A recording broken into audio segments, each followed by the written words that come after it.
Greetings, loved ones.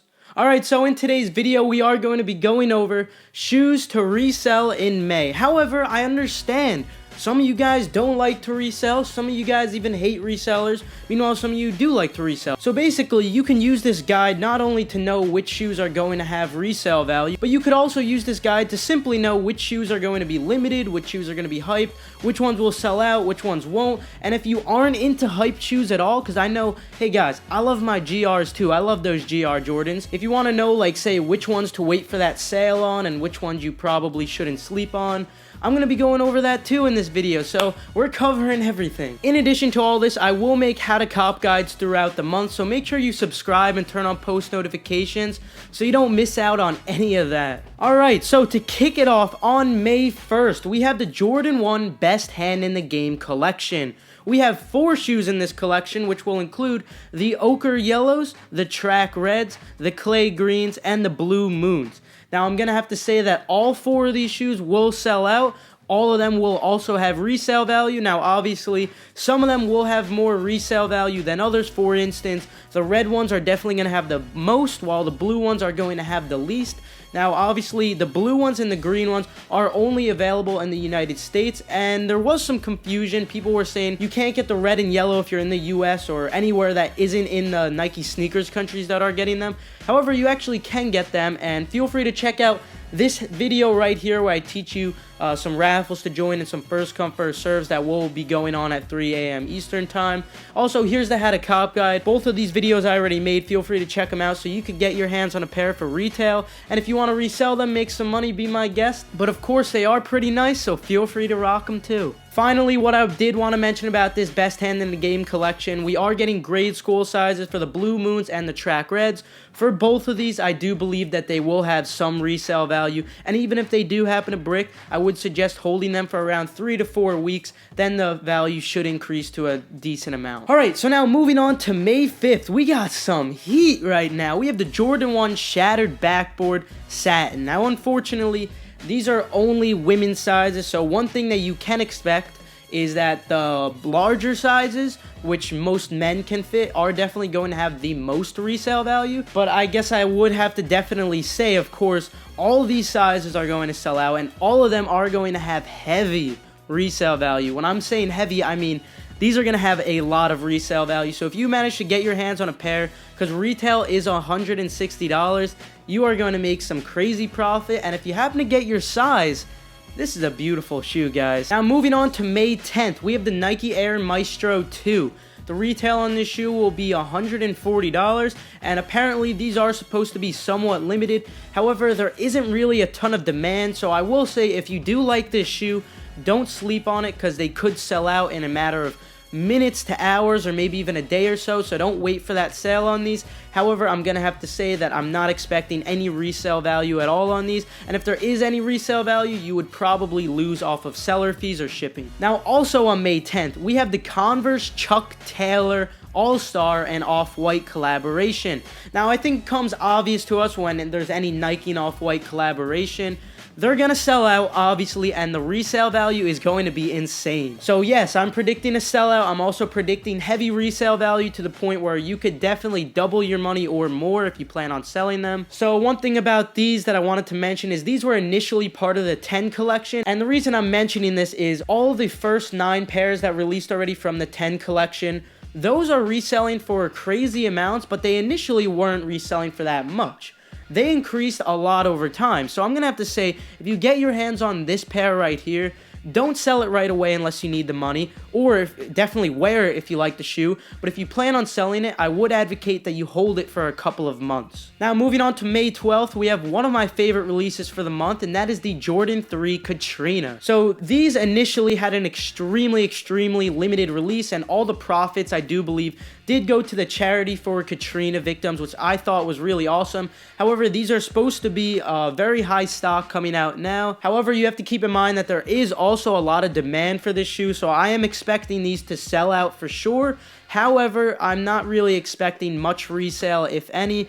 I think it's going to be very similar to these black cement 3s, where you were able to make like a couple of bucks after fees. So honestly, you might be able to make some money, but it's definitely not a notable amount. For that, I say just simply cop this shoe if you like it. This is definitely a beautiful shoe. I think it has great meaning behind it. So I'm definitely going to be getting this shoe to rock. Moving on to May 14th, we have the Jordan 11 Low Respect. This shoe will unfortunately be retailing for $200, which is, it's only $25 more than what the average Jordan 11 Low goes for. For these, I'm definitely expecting them to sell out. I'm also expecting decent resale on these. Now, you have to keep in mind that the retail is $200, which is higher than most lows, but I'm still expecting that you should be able to make some profit. But also, it's a nice shoe. Definitely one that I might consider buying to rock. Moving on to May 15th, we have the Jordan 14 Desert Sand. This will retail for $190, and the stock on these isn't going to be too limited. I also know for a fact that it's not going to be like a crazy GR,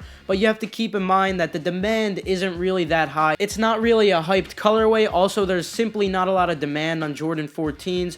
So I'm definitely expecting these to actually sit for a little while. So if you do like this shoe, what I would recommend is don't buy them for $190, but instead wait for them to go below retail on StockX or GOAT or Say. You could pick them up off of there for possibly maybe $170 or maybe even $160 after a couple of weeks or so. But of course, the rule with Jordan 1s this year is don't sleep, because they're apparently making everything more limited than what it normally would be. So if you want to play it safe and you really do like this shoe, don't sleep on it, but I do suggest waiting for them to dip. Honestly though, this isn't really a shoe that I'm feeling. Not that I don't like Jordan 14s, it's just not really my favorite colorway. Moving on to May 15th, for $225, you are going to be able to pick up the VaporMax Mach 2 acronym SAIL. Now, based off of the two previous releases, all of them did sell out. Not only that, but all of them did have resale value.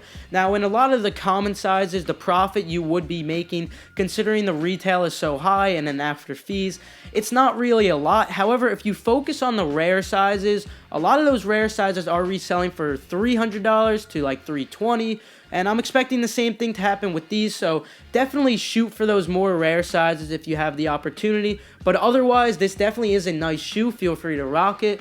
And you know, with that high retail price, I still think you can make some profit. It's just not a notable amount. Now, on May 19th, we have a lot of heat coming out. To start it off, we have a speculation, and that speculation is that the Yeezy Supermoon Yellow will drop. Now, these were supposed to definitely drop in May. However, we don't really have a confirmed date. I'm assuming it will be May 19th, just because that's a Saturday. Also, I'm not expecting them to drop early, because it's the end of April, and we haven't really received any news of them. So I'm expecting May 19th. Of course, I'll keep you guys updated on that. The retail for these shoes will be $200, and I'm also expecting the resale value on these to be very, very similar to what these Blush 500s were reselling for, meaning that in any size you can make some profit. The profit definitely wasn't crazy. However, if you got some of the more rare sizes, for instance like a size 6.5 or 9.5, and you sold them for $300, after seller fees or shipping, you come home with like $60 profit, which really isn't bad at all.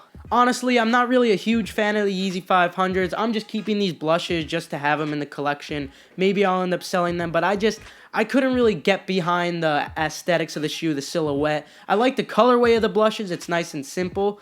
But I don't know, there's something about the design of the shoe, I don't really like it. But I know some of you disagree, and that's fine. Now, also on May 19th, we have the Homage to Home Jordan 1s coming back again. Now, unfortunately, these pairs won't be numbered because this is going to be a much wider release. But when I say much wider, don't expect them to be a GR, because they're definitely not. But they're definitely going to have more pairs than 2,300 or however many initially released. You have to keep in mind that even though they're not numbered, the demand on these sneakers is absolutely insane. So even if they happen to come out with bread toe numbers or Game Royal type numbers, which was like 75K or so, you could definitely expect these to resell for, I'm predicting, more than what the bread toes are going for right now, which is around like $300, $280. So I'm expecting these to definitely go for more than that, despite them not even being numbered. Finally, the last two shoes releasing on May 19th, we have two more women's shoe. I might be mistaken. I'm not exactly sure if they're coming in men's sizes. However, I do know for sure that they are coming in women's sizes, and these are the Top 3 Rebels and the Chicago Rebels. Now, although these necessarily aren't retro ones, I'm going to have to say that these are pretty hyped up colorways, so I'm expecting them to sell out. Now, I don't exactly know how limited they are, and considering it is a women's shoe, demand might not be too crazy. If they are a women's exclusive only, I'd say definitely for the bigger sizes, you should expect some resale value. For the smaller sizes, I'm not exactly sure as of now, but of course, as we get closer to May 19th, I'll keep you updated on that. But if you do like this shoe, definitely don't sleep on it. I'm not exactly sure on resale as of now, though. Finally, to close out today's video, we have on May 26th, the prom night, or also known as the triple black Jordan 11s. Now, if you look at this shoe, it looks extremely similar to what the Gamma 11s look like. However, these do not, of course, have the yellow. They also have a suede upper, which I think is really nice. However, unfortunately, because of this, these are retailing for $250 now instead of what they would normally go for, which is $220. Despite this high retail price, I am expecting them to still sell out. Apparently, there's only around 50K pairs, but I'm not really expecting any resale, if any, just because even though they're kind of limited and even though there's a lot of demand on these, $250 is a very high retail price, and it makes it kind of hard to make some profit on them. But of course, if you like them, don't sleep on these shoes, guys. But with that, I'm going to conclude today's video. I really hope you guys enjoyed. Good luck on any single release you guys plan on going for, whether it's to rock the shoe, which I'm mostly going to be doing this month because there's so much heat coming out, or if it's simply to, you know, make a couple of extra bucks, and with that money, perhaps buy a grail in your collection. But with that, I am out of here, guys, so feel free to leave a like if you enjoyed. Feel free to leave a like if you perhaps learned something. Again, turn on post notifications so you stay updated on all these how to cop guides so you could get your hands on these pairs for retail. With that, have a fantastic rest of your day, and I'll see you guys later. Yeah. Why are you always in my way, knocking me over every single day? Get your foot off my foot, ah. Get your foot off my foot, yeah. I should have run the other way. Now there's just one thing to say. Get your foot off my foot, ah. Get your foot off my foot, yeah. Get your foot off my foot.